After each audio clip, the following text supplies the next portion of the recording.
Hello and welcome back to the table for another episode of Finding a Tori, a weekly TTRPG podcast where a group of friends tries to speak into microphones in some manner. My name is Malcolm. I have a full table at Wordleaf Media headquarters today for our wrap-up episode. Let's go around to the table. Immediately to my right is Jess. Hi, Jess. Hi. Jess, welcome in. Jess is here for our second portion of conversation and GenConian GenCon follow-up. GenCon follow-up stuff if we keep going around the table. Back from her many adventures. I'm back. Tori, how was your trip? Fucking amazing. Fucking amazing. I'm sorry, Jess. No, actually. Sorry, Jess. Sorry, Jess. We are sorry, Jess. We're not sorry that Tori is back. No, we want more I had a wonderful blaze. Maybe awesome. a behind-the-wall Patreon hot light interview exclusive with all of the cool TTRPGs things that you found-ish on your travels. Down. We'll keep going. Right to my immediate left is Arcadia. What's up, guys? Welcome back, guys. Today we are discussing GenCon. Yes. For those of you searching through mountains of receipts and regret, maybe you're hungover today. How many maybe pins are on your freaking lanyard? Well, I mean, technically, it just ended a few hours ago. And maybe you are one of those who is tallying receipts right now after a fantastically successfully busy GenCon. Arcadia and I went. We went Friday as will call ticket picker uppers. We did. And that's where I'm going to start the conversation, which was the woe of GenCon. We arrived smartly at a decent time and time to get our will call tickets, and we went directly to will call. At which point in time, and I want to say they had this thing well staffed. There was no person standing around not knowing where to go because there were people that were willing to literally jump on you and direct you to where you needed to go. They were very friendly to us. I heard a couple of things about people getting yelled at. Yes, if you're standing out and going to get run over by 50,000 people and somebody says, move, then yes, you got yelled at, get against the fucking wall. We arrived to find a line that stretches beyond sight, and I'm not being poetic at all. The problem with that was the first point in line where the line turned to another line that was beyond sight. And then you saw the halfway point of the line sign. So we walked and walked and walked, and the woe grew and the terror accumulated until we started freaking out like we aren't going to be able to do anything today. We got closer to home than we did like will call, and we took our place in line. Oh, shit, dude. And like just had that moment where we looked at each other and be like, okay, this could be our con is standing here. It was not. I can say that I was relieved and kind of amazed at how efficiently that mass of people. It's the longest line that I feel like I've been in for an entertainment type thing like that. And I mean, it's hard to compare to like an amusement park because they have them wind back and forth, but it was a massive line. And I seriously thought we were going to be there for a couple of hours. Easily. It was 20 minutes. It's 20 minutes. At most. Well, and are those the Indiana Convention Center folks? I'm not sure who staffed it. I really because don't. if they're the convention center folks, they would be the ones to be like. I know, and I really am not certain because quite a few people had like indie shirts in the con itself around the convention center people, but all these people had they had GenCon on their shirt. Okay, but that doesn't mean that they maybe weren't. So it's hard to say. I had a question for our friend Jess, you've been in London more than I have. And I understand that London is the land of semi-professional queuing. Not the only place. but if I'm wrong here, tell me if there's a more iconic or more well-associated city for it. I have just always heard that the London Proud will stand in any weather, any conditions, and hold their line and queue in a way that maybe Americans don't really understand. I felt that I queued strongly this weekend. You did queue strongly. So line jumping is not a sport there? Queue jumping? Oh, do not queue jump. You will get quietly judged and glared at, and there might be tutting. I mean, don't do it. It was big at the Clutching my con pearls. too. Well, to the point that you would have groups of very large individuals walk through in that dainty little pearl clutching manner, going, I'm cutting through, not cutting in line, cutting through, not cutting in. Because if there's a question, they just may swarm you. But anyway. But part of that was the employees. Like, they were very conscientious of making sure that people weren't cutting line. That's why I went to Jess, because this went through the entirety of the convention center. Gotcha. So you had hallways where people were rushing to get to the next whatever it was, next event. The main hall that, like, when you go down it, there's the exhibit hall, and there's the place test hall. You literally you had to cross that. Staff directing traffic, and that's kind of how I picture it in London, where they are just dogmatic that they've got it down to a science. What was your experience in queuing? And it sounds really bad coming out of my Midwestern America. Were you queuing for a while, or did you ever get to R or S? Sorry. You're throwing Jess off way too much. Yeah. All right. No, like, I mean, it's not incorrect when you say that. I mean, I think I've heard it said that a lone British person waiting for something is forming an orderly queue of one. And, like, there were nice queues. Like, people were waiting in them, and, it seems to be, it appears to be. They keep queuing civil, is what I'm hearing. Yes. And it does appear to be something that they're pretty proud of. Like, we know how to queue. We're not barbarians like those Americans who just kind of mill around. Black Friday shopping we video. did have to, and we as a group did have to be told repeatedly, get closer to the wall. Like, apparently people could not remember this within 20 feet. You still need a human telling you not to, like, go out into the middle, because people do it. A whole bunch of grown adults, some of them with a lot of degrees, I'm sure, still just kind of tra-la-la out into it. And they were like, no, we lost 6 of you dumb sons of bitches last year. Just get against the wall. Mowed down. Well, last year's crowd, it wouldn't surprise me, since that was batshit. It was a lot different. So have you seen Hitchhiker's Guide to the Galaxy? Yes. Remember when he has to one? file this form in triplicate? yes. And he's like all excited. I'm like, oh, I'm British. I know how to queue. Yes, he has something. He's in outer space surrounded by aliens, and the one thing that he's like, wait, whoa. I can do this. My main character moment, you need me to stand in this line? I want everybody to take 2 steps back. I got it. It was perfect. It was the most British thing he could be asked to do, and immediately oriented him to his situation was, no matter where you go in the galaxy, you got to stand the fucking line for a while. It was great.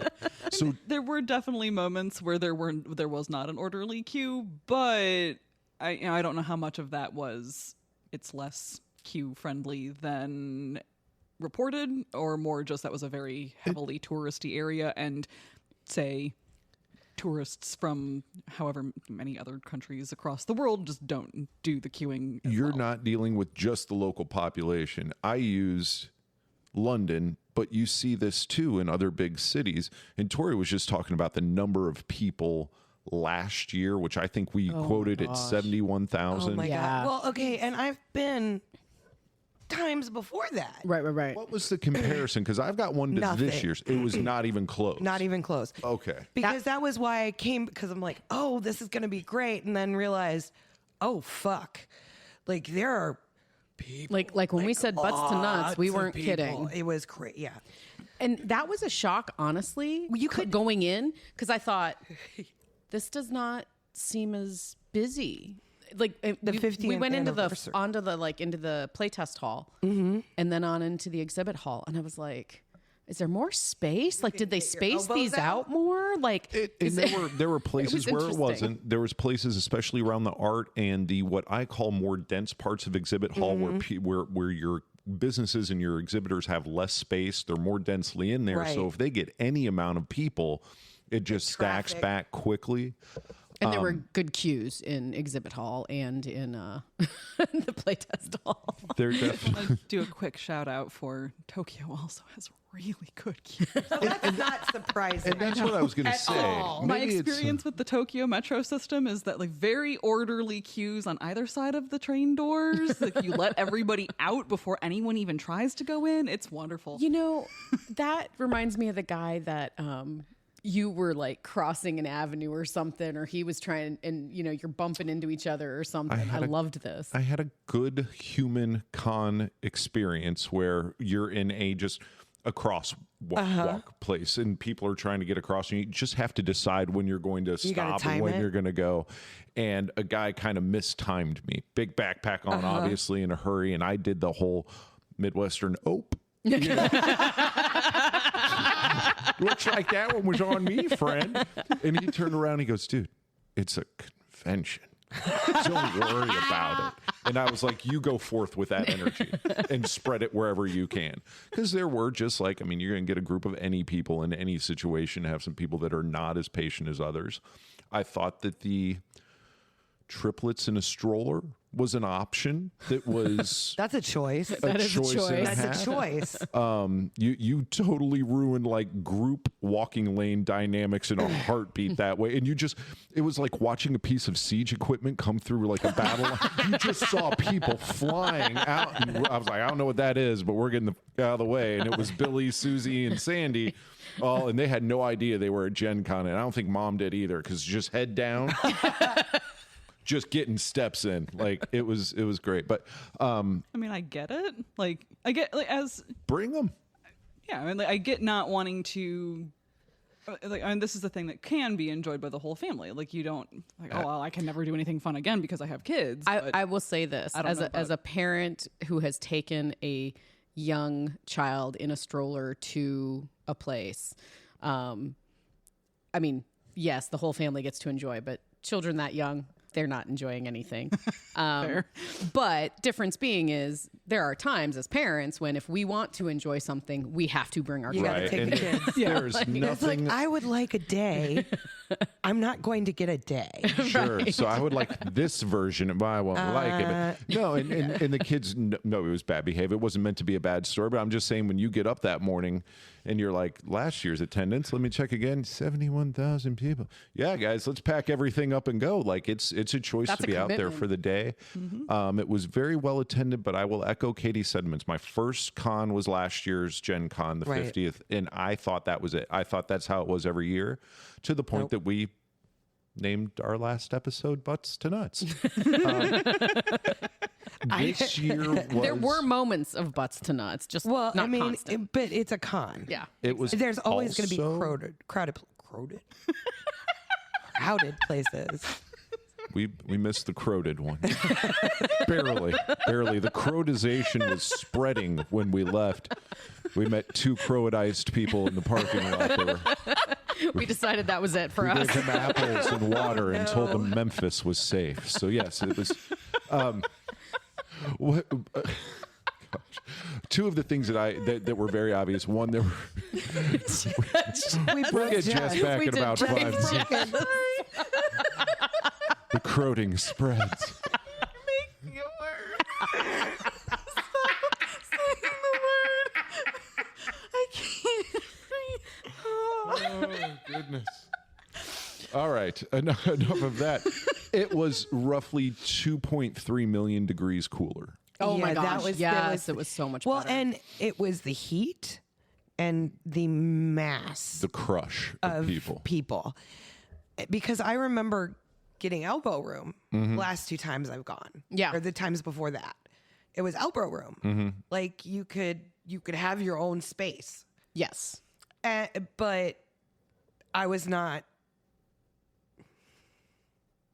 looking for something other than pretty dice. Correct. And stuff to look at. And you were also not 100% on your Constitution score last year when we met. No. Yeah.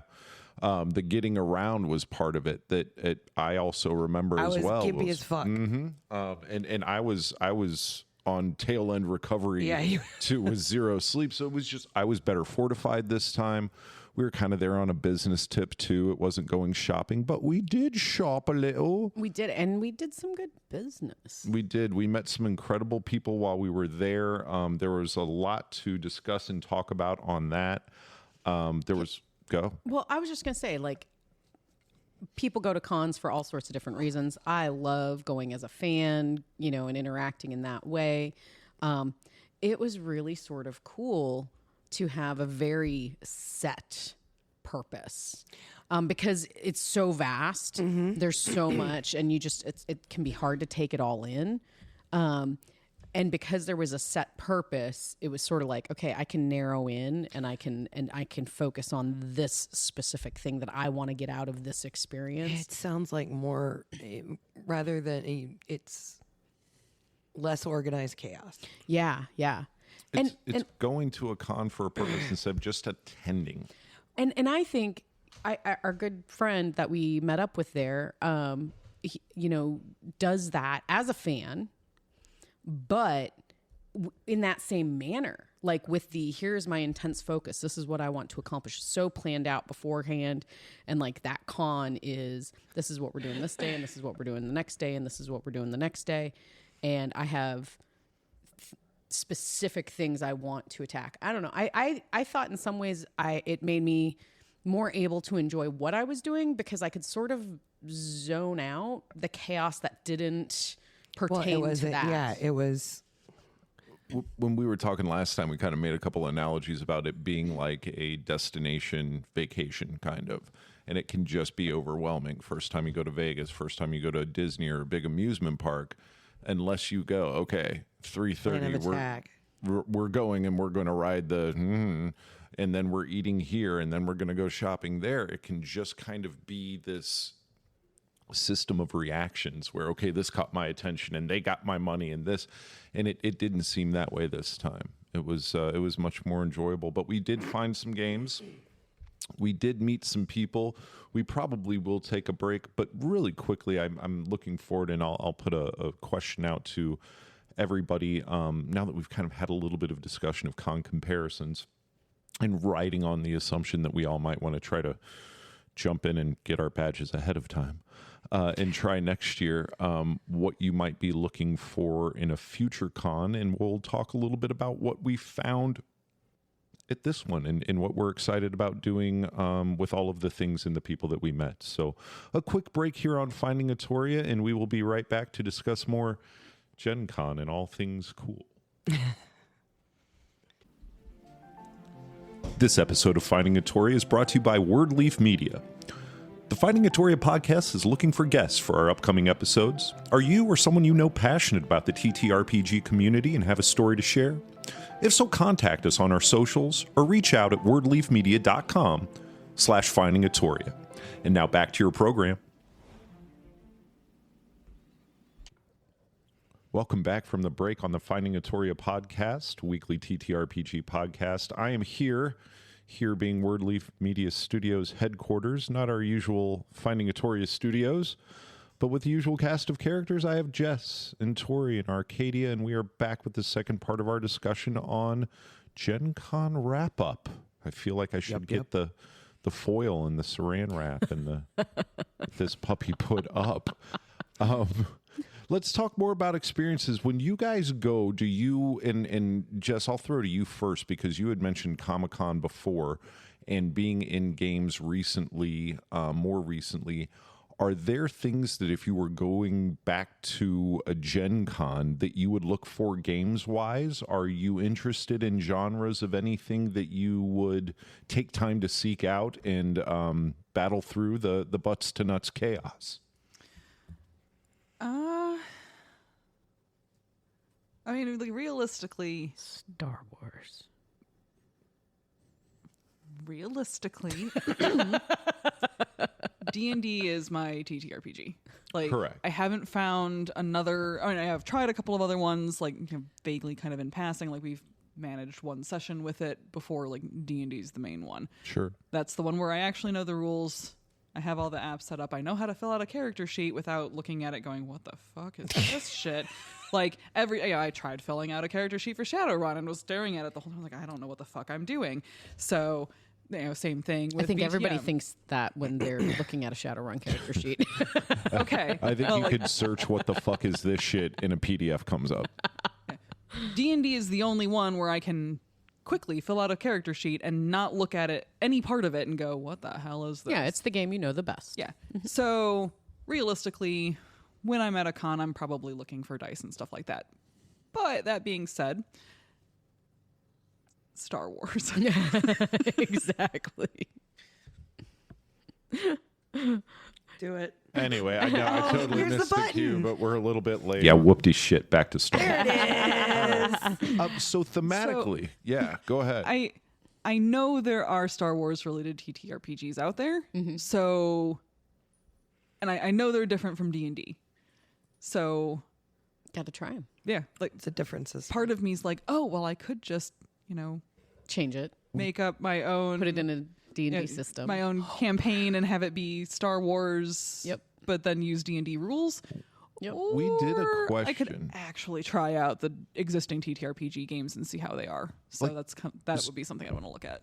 2 or 3 episodes ago, we went around the table and were like, hey, what world would you do your TTRPG in, and had those conversations. You remember doing that? Was I there for that one? I think so. Yeah, we did. We talked about like what world would we pull in if we were to just like do a homebrew. What's your favorite story world that you? If I would didn't pull say in? Star Wars, then Star Wars now. Then I just considered it so obvious that it didn't even sound. I did see a Cowboy Bebop thing up. Nice. Did not make it over there to see that. Doesn't surprise me. I'm sure it's been out for a while, but just those theme things. Bird, you go ahead. I was just going to say, to feed off of what Jess was saying, that was one of the things that I actually found that I really liked this con is, and I gave credit to this previously, I think on Mike, maybe not, but sitting down and doing Daggerheart really sort of gave me a little bit of a bug for expanding my TTRPG horizons. We have played multiple games over the years. We have always gravitated very heavily to Dungeons and Dragons.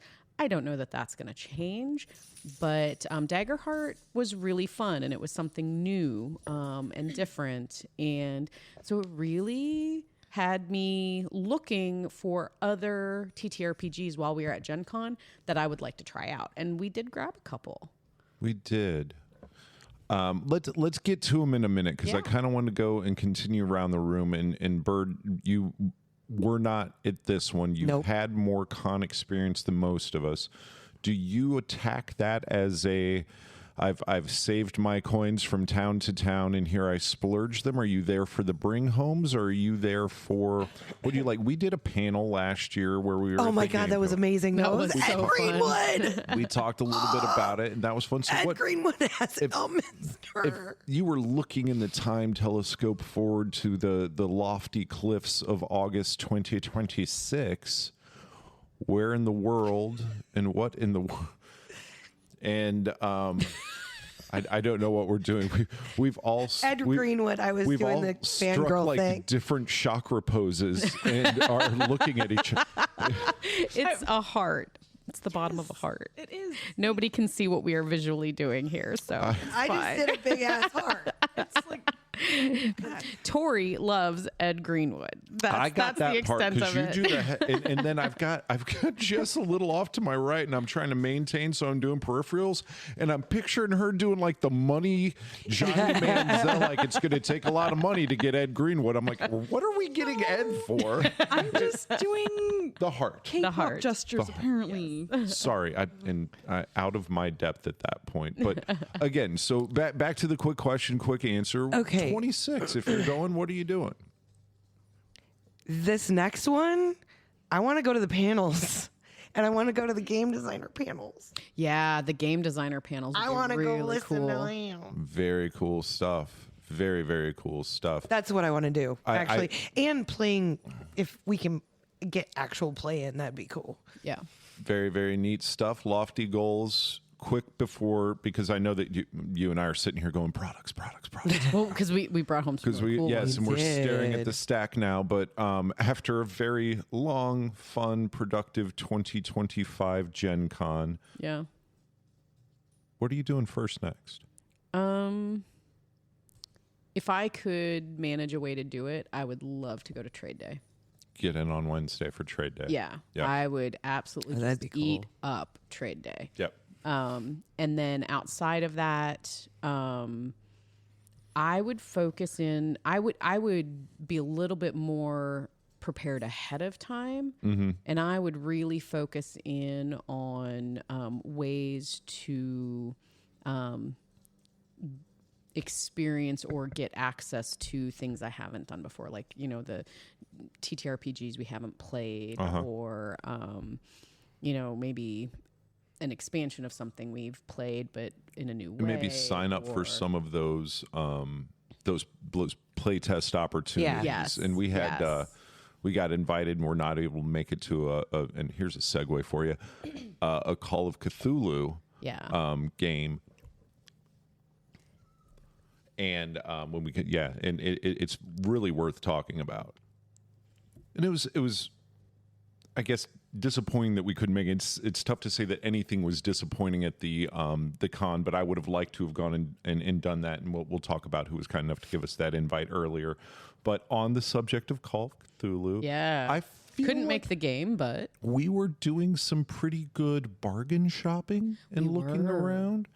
And won't give a price point on it because con prices are not indicative of other prices. But we were at the Chaosium stand, and they had a very, very nice space out there, and they were featuring their 40th anniversary Call of Cthulhu starter set. Mike Mason and friends present Call of Cthulhu 40th anniversary through Chaosium Incorporated. And I'm hoping everybody... And we are not sponsoring. Oh, yes. By the way, these are all free shout-outs. If your check's already in the mail, don't worry. Is it wrong that I wanted to rip into all that stuff like a fucking raccoon when I was looking at it yesterday? I was like, plastic!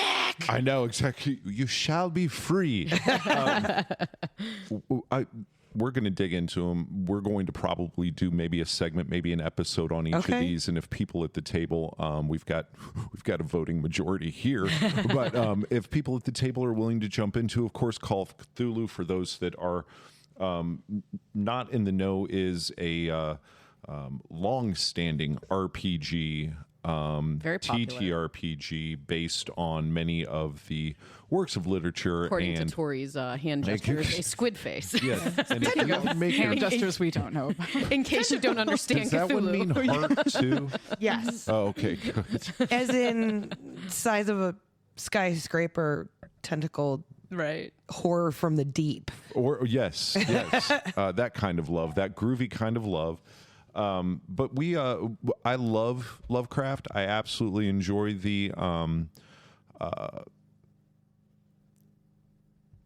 setting that not only his original works, but so many people have been licensed to take those a little bit further, and that entire idea that the heroic adventures are out the door. It's almost VTM in that aspect of your happy ending ended when you open the box up, and this is just a descent into madness that you get some control over in the beginning.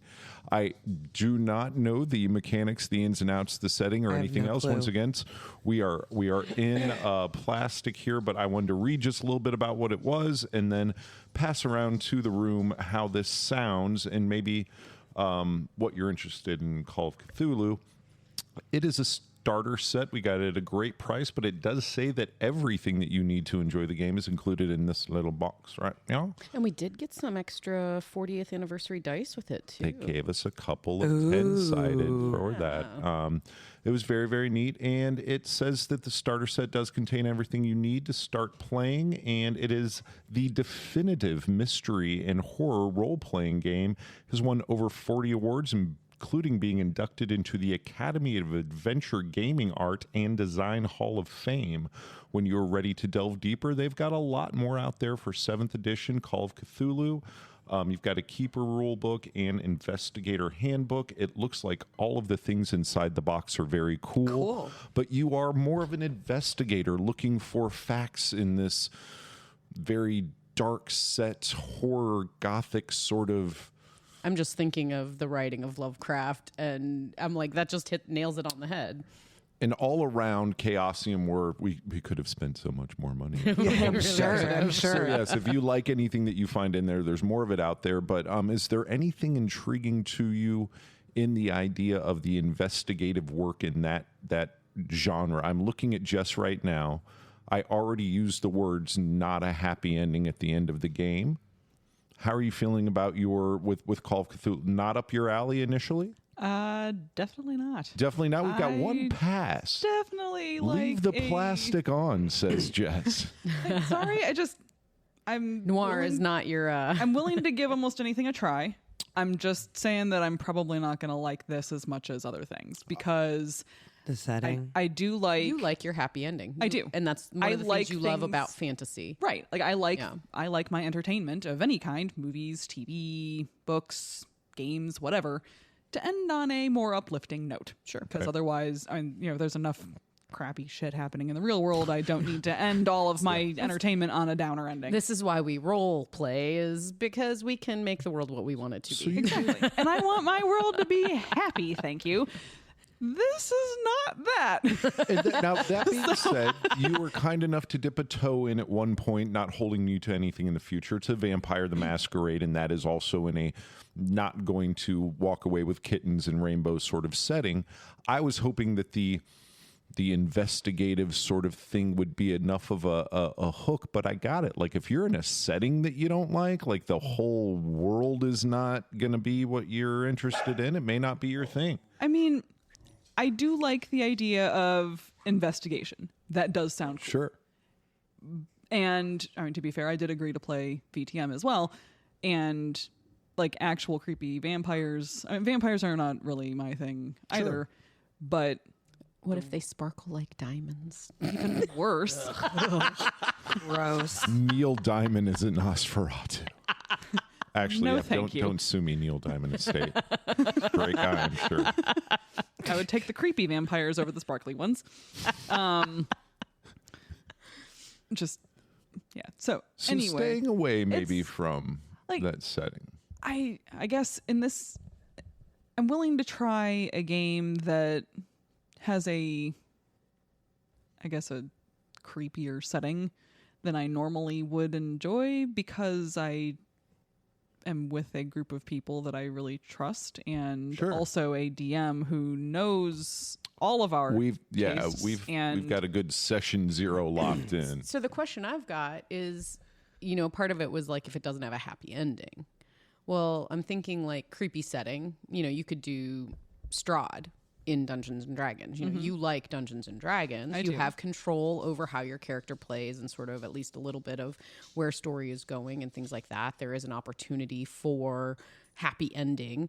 But Strahd is a very dark campaign setting. Would that be a campaign setting you would be interested in playing in because it's still Dungeons and Dragons? Or would that, just the campaign setting alone, just would be a turnoff? Left to my own devices, probably a turnoff. Okay. But I could be convinced to do it. Like, if everyone else wants to play it, I'm not going to be the one downer saying no. I could also DM a very happy ending in Ravenloft, though. You can get a hanging out with Soth and a happy party at your car. Anyway, I don't want to if everyone else is happy with the creepy downer ending, then I don't want to be the one nope, I'm not going to play it unless everything ends up with kittens and rainbows. But that goes against our idea of find the table you want to play at. But also we're talking setting, and even in Ravenloft, I think that you could get a heroic ending, sort of that evil has been defeated. Yeah. Your efforts, that I think you could do. You could do that in VTM. You could probably do that in Call of Cthulhu, but it's just going to be another eldritch horror coming through the void. Right. Tori. Yes. Cthulhu? Yes. Yes. So. But I'm the one whose favorite movie of almost all trilogies is the middle one, because there is no happy ending because they have to resolve it eventually. Yeah, I'm okay with that because it resolves. I liked Rogue One because everybody fucking died. I liked Return of the Jedi. I liked Rogue One because everybody died, because that's what had to happen. Right. Because it made sense in the story that everybody died. It did. I still love the movie. Yeah, No. Not my favorite of the ones. Same but thing it's that still a in good Return movie. of Jedi, it made sense that everybody danced with Teddy Ruxpin in the forest afterwards. It fit the story very, very well. But this is up your from like a I'm the creepy one. The idea that it's all investigation. I haven't opened the box yet, but just reading the back, you're kind of all doing the same sort of get answers thing. And I can't wait to get into it. But Arcadia, you were there when we picked this up, and we were both like, ooh, what did you know about this? Why did we come home with this one? I love Lovecraft's writing. I guess that's an easy enough thing to say. And so I think... and I enjoy vampire. I don't know. I like those differences. And so I thought it would be a very interesting campaign setting to play in. And again, back to what I was saying earlier, is I really have this bug right now of wanting to try out systems we haven't tried out.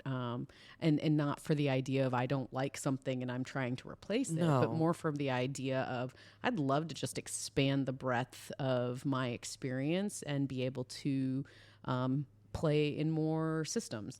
I will also say I would really, really love to try out our Radiant system in some of these other games and see how that works. Because that's, I guess, sort of what you hinted at earlier with the game we were invited to.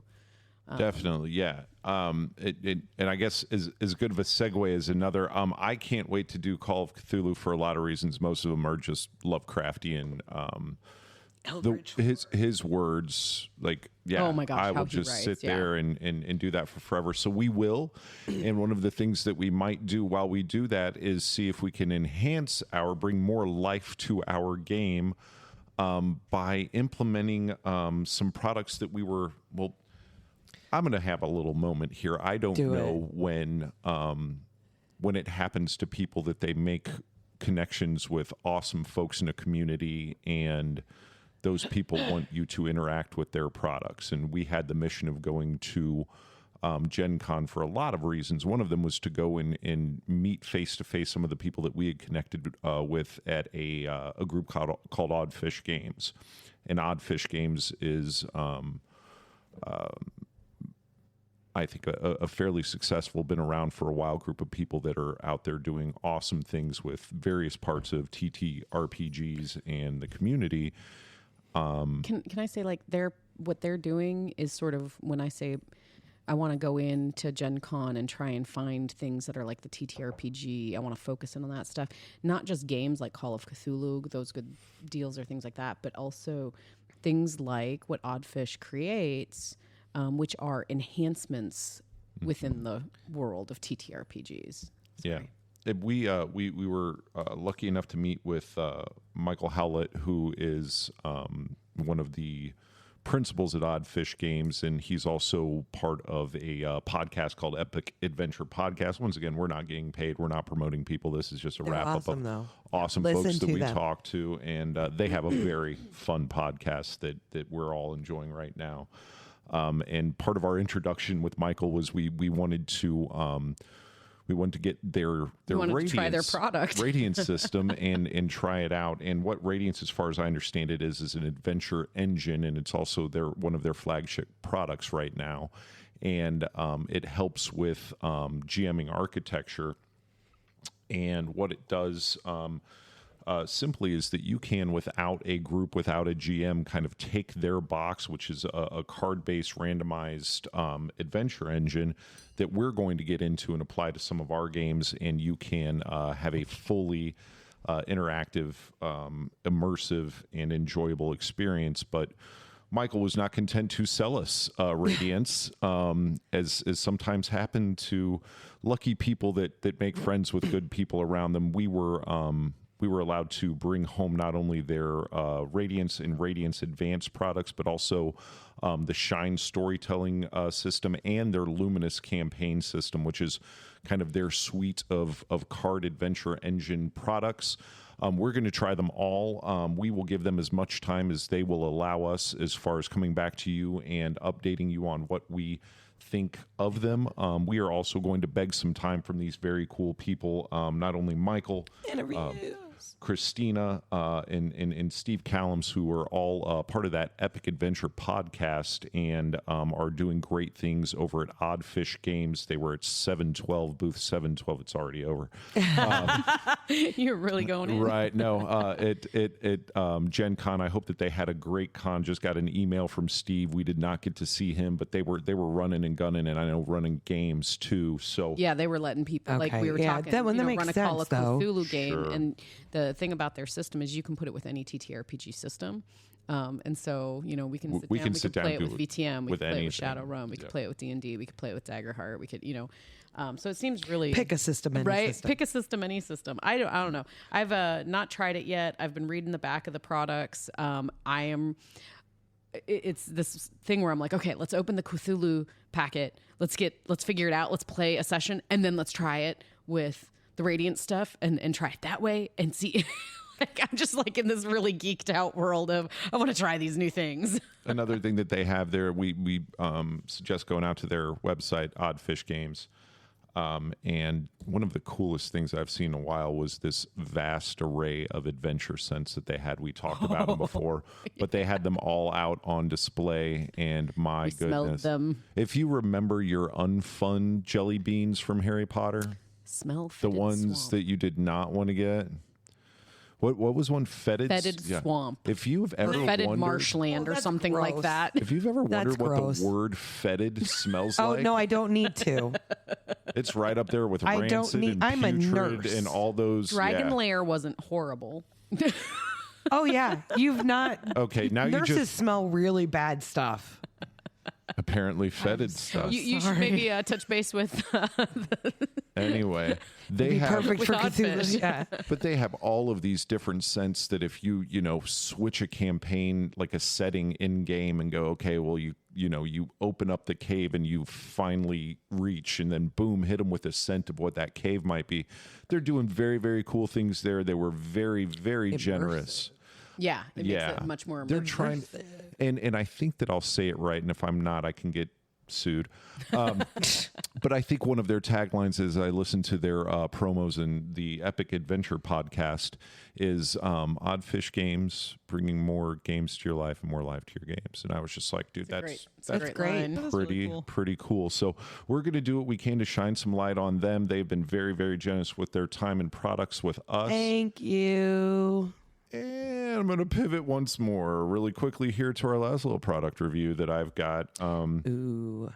As you know, some of us are some 2E people. Okay? No. And 2E. Do we like 2E? Oh yeah. Yes. Thaco. Thank you very much. It's always about Thaco. Ben Bars lift gates. Wait. Yes. There were, and yes, as you do it, like the Rolodex of guy gaxing. exactly. I'm like, I'm seeing the table. I know. I'm 18 over double aught, so that's actually. Poor Jess. I'm sorry, Jess. Like I vaguely know what you're talking about because it has been explained to me, but I have never played this system. Like, yeah, I'm really glad I never did. There was, I think we can all admit, a few things that were less than game friendly in 2E. That we just, you could just kind of not look at pages. But there's so much nostalgia in their use. and to that end, I still maintain that their player handbook made sense. Fair. yes, and stereo instructions are perfectly put together. No, I agree with you. I can There just was all the read 'em. tables in the back. I don't want to defend it. It just makes sense to me. In that same vein of nostalgia, a company called Goodman Games that is getting a lot of press lately and doing a lot of cool stuff has put out Dungeon Crawl Classics. This is not a new thing. We are a little late to come to this, but once again, shrouded in the death shrouds of plastic still. We have not opened all of this up and gone through it. Like a raccoon. But we got a neat little quick start rules manual and their role-playing game, Glory and Gold, won by Sorcery and Sword, Dungeon Crawl Classics by Goodman Games, was one of the things that we found compelled to part with a little bit of hard-earned money for. And it's that they've come and taken those nostalgic ways that we enjoyed tables and randomization and things like Ben Barr's lift gates and amalgamated it into what is, I believe, or supposed to be a more 5e forward way of streamlined playing that a lot of us have gotten used to over time. So I can't wait to open those up. Is anybody else excited about crawling in a dungeon classically? Yes. This one I'm actually really excited about because I have a relative who plays TTRPGs, and this is his chosen TTRPG. Oh, there we Like, go. he was telling me all about it. It is also another very popular one. Extremely Like, popular. he's a high school teacher, and he runs the TTRPG club at the high school he teaches. Hey, at. let's not give him a the shout out. D&D This is your club. cousin? The one he did. Yeah, he's my cousin. So, do you mind? Who is your cousin? What school? Can we say any of Say the that? school. Okay, I was just gonna say because And I I don't know love how he bringing- feels about I love just the sharing fact that we can bring some light to You don't schools. actually know your cousin's name. I know my cousin's Oh, The okay. school, the name of the I don't know the name of I the didn't- school he teaches at. Okay. All right. I'm sorry. I wanted to. I love the idea that we can maybe highlight people who are bringing the benefits of Yeah. TTRPGs into areas where maybe they aren't traditionally and into people's lives. And so the fact that Like, this your is cousin my- is running a school TTRPG club is amazing. Yeah, so this is my cousin Corey. Well, I mean, technically he's my cousin by marriage. My cousin is my cousin Mandy, who married Corey. But he and his son went to GaryCon. Oh, last nice, year, nice. Yeah. Yeah, it's like I saw that on social media. I was like, oh, he's into TTRPGs too. You're into TTRPGs? I just started playing D&D. And so we've been talking about that ever since. And like he's been intending to get a group together of I just run it digitally because he lives in Michigan. Obviously, I don't anymore. So. To get me and like maybe my sister if she's got time and maybe some Get other a group people together. Yeah, get a group together to do like a Dungeon Crawl Classics, digital game, but due to a variety of just scheduling mishaps and people Not just happening not yet. being, it hasn't. Isn't that how it always In the is? grand tradition of getting not a D&D necessarily. And this is not exclusive to D&D. Getting a TTRPG table together. No one's Scheduling. had everything. Scheduling. We haven't been able to get it all worked out always the scheduling. scheduling. So. I like the The fact that it's actual a BBED. TTRPG club. And it's not a D. I'm nothing Yes, against I D&D, agree. but the Nope. fact that you can get that level of interest and run a different game. Tori, I'm not sure what they have about rogues in the game, but anything about this appealing to you? Would you like to? Yes, and it's got all the cool 2E-esque animations God, that yeah. look like little charcoal Tables, drawings. Gygaxian And tables. the tables upon They're tables. so used. Flaming hands. Oh, see, these are the old school spells. So you gave a what book I've to- done wrong, my mistake for the Was listeners at home handing is the book to me. right. We were going to get some content from Tori, and now the Now I'm- gremlin, the gremlin that once was Tori. Yes. Insert my gremlin God. noises. Dude, this is like straight out the book. Yep, there we go. Nope, they got thieves. They got thieves. We're good. Tori's world is saved. They have a rogue. I would describe what's going on to you, but Do I they have a think like wizard our in there? Yes. listeners Yeah. Okay, good. probably already. Like, You can. I like to play Burning as hands is a wizards. wizard spell. Excellent. Okay. So the question around the table was, how do you guys feel about it? Like, can I stab people in the back? What about me? Can I burn people with fire? Can I light things on fire with Oh, my I loved it. Best shirt I saw at GenCon, and I'm sure other people have seen it. It was the first time I'd seen it, and it was a play off of the Smokey, Smokey the Bear. Smokey the Bear, and it was you two can prevent dungeon fires. Kill the wizard first. But only you can prevent dungeon fires. Kill the wizard. Yes. It was beautiful. It was fabulous. So Goodman Games has some, First. me. Don't worry, I will. Excuse me. Kill you first. I'll kill everybody first. I'll light things on fire. Chaotic neutral. Kind of cared, kind of don't.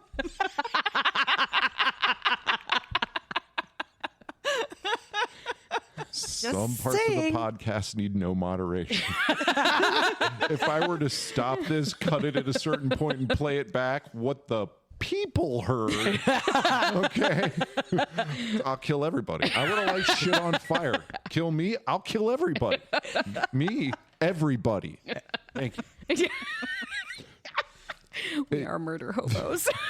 Kind of cared, kind of don't. I can just erase everybody's memory with my bard. Oh, lovely. Bards Or now we're just throwing insults at each other, and I didn't think we did a lot of PvP type stuff in our games. Have you not heard Nori and Derville? Yes, I have, but they haven't actually tried to kill each other. Actually, I think Idri's the only one that ever killed one of our party. No, actually, I'm pretty sure he's the one who knocked me unconscious. Yeah, but didn't kill you. No, you didn't. You did manage that. I did At manage 7th that. level, I took controlled bonk as a feat. So Took Nori out. yes, absolutely. Yeah, GenCon. Yeah, sorry. So as you can tell, you too can be inspired by the Goodman Games offering Dungeon Crawl Classics. It's a very, very popular game. cool. It's nothing new. It's new to our table. And I think that just like Arcadia was saying, our little delve into Daggerheart, which we will have an episode that I will tease now, which will be a little bit about our time around those people in Darrington Press during GenCon this year. But it gave at least me, who has gotten very comfortable in D&D versions, confidence that I can run something else and that those can be good games. So very, very good fun. Lots of Gen Con excitement that we're all going. And it's going to give us a lot of content. Like I'm sitting Yeah, that's there, what I was going to say episodes. is, you know, like for people who are listening and interested in maybe broadening their horizons, we're going to play test all this and we'll come back to you and give you our input on what we thought of the games. We're not a one-trick pony. No. And we'd We're like to hear gamers. about your con, dude. Yeah, I Yeah. would Tell definitely us a wanna hear little bit about about your your con and what you're enjoying, what you're playing, how your table is. What am I missing? What have we not discussed? Oh my gosh, that was Emotional Support Dragons your birthday. Oh, yay. That was when Emotional Support Dragon came into our lives. He was bought at Gen Con. Unfortunately, 24. yesterday, Dobie almost made that. Oh, that would have been bad. I would have been very upset. Yes, I think that he like got the residual emotional support energy and was like, "This is not mine to destroy." But yes, Dorbin the Druid almost met a bitter end yesterday. What else about Gen Con before we turn it in, turn it off? I'm really excited for next year. Gotta say. Well, and I think it tilted because we were going in as just purely fans. And Last the will year. call line before. No, I'm joking. Well, There will never again be a will but call we've line. we've got more of a grasp on, and D&D has gotten bigger. Gaming, like TTRPGs, have gotten bigger, but it's still a small enough thing that the more people you know, the better it is, because you do get opportunities to talk to people Absolutely. that you wouldn't. Ever get to? Yeah. Yep. So There were many big announcements from many big companies at Gen Con. I don't know that we will go through all of those right now, but Darrington had an impressive list of announcements. I think they got about an hour and 24 minutes from their general session that are staggering. Yeah. If you want to see what's next in It'd their be sort of fun to just have a wrap up episode on that. a little reaction episode to everything. They had a lot of people on that stage that day. So, I'm just giggling. oh, I have to make a personal apology. Uh-oh. There was not a pierogi off this Oh year. no! We saw. There were lines That and would that have were made will call a shame. yes. And they probably weren't as well managed. No, there would have been hours of pierogi contemplation that I was not willing to go through, and there was a nice place to sit down and have lunch like 5 minutes away. So sorry. I can tell you, whoever was making pierogies made a shitload of money this year. Yes. Whoever had one of those trucks out there, they were humping.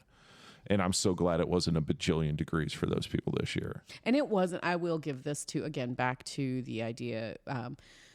If people haven't been to Gen Con and they were listening to our episode previous, when we were talking about how incredibly packed it was. Yes, it was still very busy this year. But even just being out at the food trucks, like there was actually space. you know, whereas last year, I mean, just trying to walk through that area 50th anniversary. Exactly. Right. And that's what I didn't realize, that you would have that much of a push, that the people that would never make the pilgrimage before, like, hey, 50th, we're going for this one. So we could probably do 5 bajillion more minutes on GenCon, but we will spare you that. We will come back with more on our lovely Oddfish Games array, our Dungeon Crawl classics, and what we summon forth in Cthulhu. Eldritch Horror. Cyclopean Towers. I love it. And then we're going to have a little talk about Darrington. And I think Arcadia and I want to do, whether it'll be in this episode or the next one, some just shout out to people that we met, got business cards from, want to make sure you have links really to. Really cool product. Yeah, saw lots of really cool stuff. And if we can help people out, once again, nobody is paying us unless you really want to. And then Patreon's awesome. We're just, we would love to highlight some people in the community, because that's what we do. Last thoughts going around the table. No, man, it was a good year. I wasn't there, but 25's a wrap. You got to come were next always year. There. well, I had a choice to make. I understand this. It was Portland or GenCon. We understand. Portland we accept. But you're coming next year. Yeah. We weren't going to dare fight with. Okay. Are you in for next year? Staring at me like I'm gonna say I'm not coming next year. Like, of course I'm coming next death year. glare eyes to Jess, like, you will come next That wasn't- year. Of course I'm coming next year. What would make you think I wasn't? That wasn't the hearts sign either. Like, you were pointing, and it was. Yes. So we're about to go to fisticuffs here at the end of the episode. No, I'm laughing because of the way Katie said it. There it is. That was my problem. The 12-year-old boy in me went. I'm over here biting a lip going, we'll walk right past this. Okay. So moving on, you're like, no. It was. Hopefully everybody's coming in 2026 for sure. And we also want to see you guys at GenCon. We have people to shout out. We'll do that next episode. Is there anything else at all? Oh my gosh. We're good. Okay. Thank you gonna be guys slapping for joining us stickers at the on people. table and putting up with our shenanigans today. And shenanigans and stickers. And thank you so much. We will see you next week on Finding a Toria. Thank you guys. Love you guys. Love ya. Bye. Bye.